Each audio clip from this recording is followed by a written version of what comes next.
நமஸ்காரம். வானவியல் ஆன்மீகம் கேட்குற எல்லோருக்கும் என்னோட முதல் நமஸ்காரம். ஆலய வழிபாடு, வீட்டில் வழிபாடு, இது எந்த மாதிரி தெய்வங்களை வழிபடலான்றதுக்கு உண்டானதை பார்த்துட்டு இருக்கோம். கோமாதா பொதுவாகவே பசுமாட்டில் ஒவ்வொரு அங்கமுமே ஒவ்வொரு தேவதைகள் இருக்கிறாங்க. வீடு கிரகப்பிரவேசமான முதல்ல பசுமாடு உள்ளே வருது அப்படின்னால அந்த வீட்டில் துர்கிரகங்களோட பலம் குறைவாக இருக்குன்னு அர்த்தம். வீட்டுக்குள்ளே நுழையலை அப்படின்னாலே வீட்டில் ஏதோ சிக்கல்கள் ஜாஸ்தி இருக்குன்னு அர்த்தம். அதே மாதிரி இந்த ஏவல் பில்லி சூனியம் இந்த மாதிரி விஷயங்கள் வீட்டில் இருக்குதுன்னு நினைக்கிறவங்க ஒரு பசுமாடை வீட்டுக்கு முன்னாடி நிற்க வச்சு அதுக்கு பூஜை பண்ணி ஒரு மஞ்சள் குங்குமம் பொட்டு வச்சு பூஜை பண்ணிட்டு அதை வீட்டுக்குள்ளே கூப்பிட்டிங்கன்னா உள்ளே வருது அப்படின்னாலே இந்த மாதிரி விஷயங்கள் வீட்டில் இல்லைன்னு அர்த்தம். ஏன்னா இன்னைக்கு நிறைய பேருக்கு இந்த சந்தேகம் ஜாஸ்தியாக இருக்குது. என்கிட்ட கேட்குறவங்க நிறைய பேர் யாராவது வச்சுருப்பாங்களா, உடனே அடுத்த செகண்ட் ஏதாவது ஒரு தடை வருது, கண்டினியூஸாக அவங்களுக்கு ப்ராப்ளம் ஸ்டார்ட் ஆகுதுனாக்க இந்த ஆங்கிளில் தான் ஜாஸ்தி யோசிக்கிறாங்க.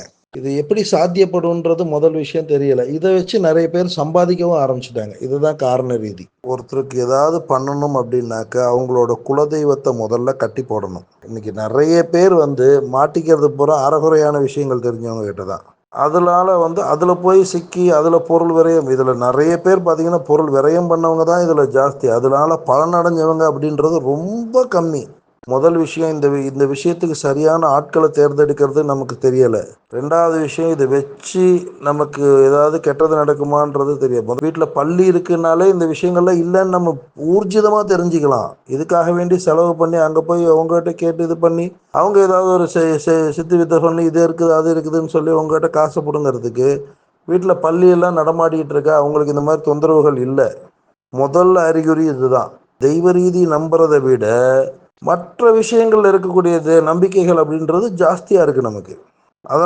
அதனாலேயே பாதி தப்புகள் நடக்குதுன்றது யாருக்கும் தெரியல. இதை சொன்னா ஏத்துக்கக்கூடிய மனப்பக்குவமும் நம்ம கிட்ட இல்லை.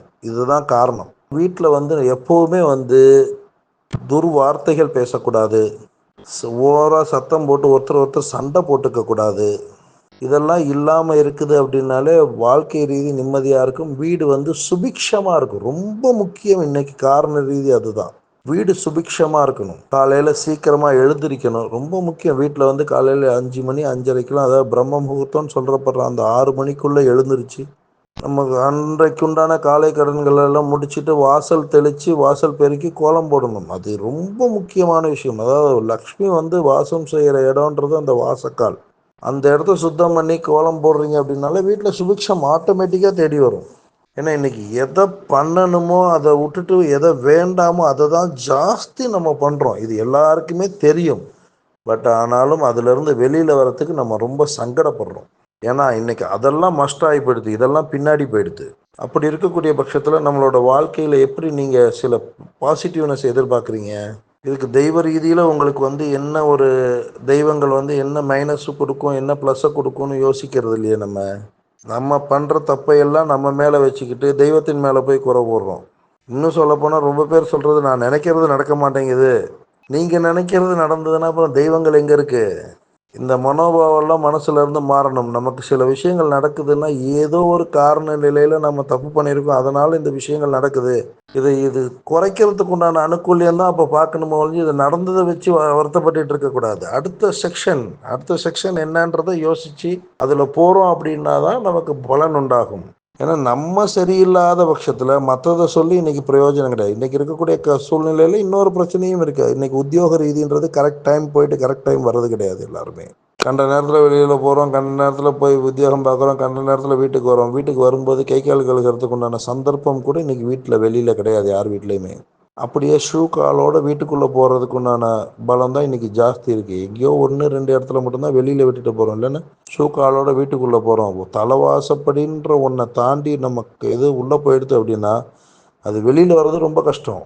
அப்போ நம்மளோட மைனஸ் இதில் ஜாஸ்தி ஆகும். அப்போ மைனஸ் எதில் ஜாஸ்தி ஆகுதுன்றதை யோசித்து அப்போ தெய்வ ரீதியாக இருக்கக்கூடிய ப்ளஸ் எங்கே இருக்கோ அந்த இடங்களுக்கு நம்ம போகும்போது அதோட பலம் அதிகமாகும். அப்போ உங்களோட மனோ நிம்மதி அப்படின்றது ரொம்ப கிளியராக இருக்கும். இவ்வளோ தூரம் நம்ம பார்த்ததுக்கு உண்டான முக்கிய காரணம் அதை நம்ம எங்கே தப்பு பண்ணிகிட்டு இருக்கிறோம், இதை எப்படி சரி பண்ணிக்கலாம் அப்படின்றது தான் இவ்வளவு நாள் நம்ம பார்த்ததுக்கு உண்டான காரண ரீதி.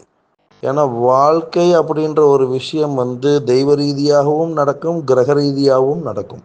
தெய்வ ரீதியாக நடக்கும்போது நம்மளோட ப்ளஸ் அப்படின்றது நமக்கு எந்த அளவுக்கு வேலை செய்யுது, கிரக ரீதியாக இருக்கும்போது நம்மளோட மைனஸ் எந்த அளவுக்கு வேலை செய்யுதுன்றதை பார்த்து அதுக்கு தகுந்த மாதிரி நம்மளோட தெய்வ ரீதியோட பலத்தை ஜாஸ்திப்படுத்திக்கணும். ஏன்னா நம்ம கேட்கறது பூரா தெய்வம் நிறைவேற்றணுன்ற எண்ணங்கள் எல்லாருக்கும் உண்டு. இன்னைக்கு இருக்கக்கூடிய காலநிலைகளில் தேவைகள் அதிகமாகுது. தேவைகள் அதிகமாகும்போது தெய்வ ரீதியான பலம், தெய்வ ரீதியாக இருக்கக்கூடிய விஷயங்கள் வந்து நமக்கு உடனே ஆக்டிவேட் ஆகணும் அப்படின்னு நினைக்கிறோம்.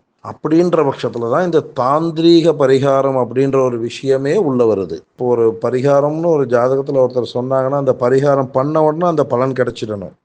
அது தடைப்படும் போது எந்த தெய்வத்தை நம்ம பார்த்துட்டு இருக்கோமோ அந்த தெய்வத்துக்கு சக்தி இல்லைன்றோம். தெய்வங்களுக்கு சக்தி இருக்கா இல்லையான்ற ஆராய்ச்சி இப்போ நமக்கு தேவையில்லை. நம்மளோட வாழ்க்கை சரியாக இருக்கா இல்லையான்றதை மட்டும்தான் ஆராயணும்.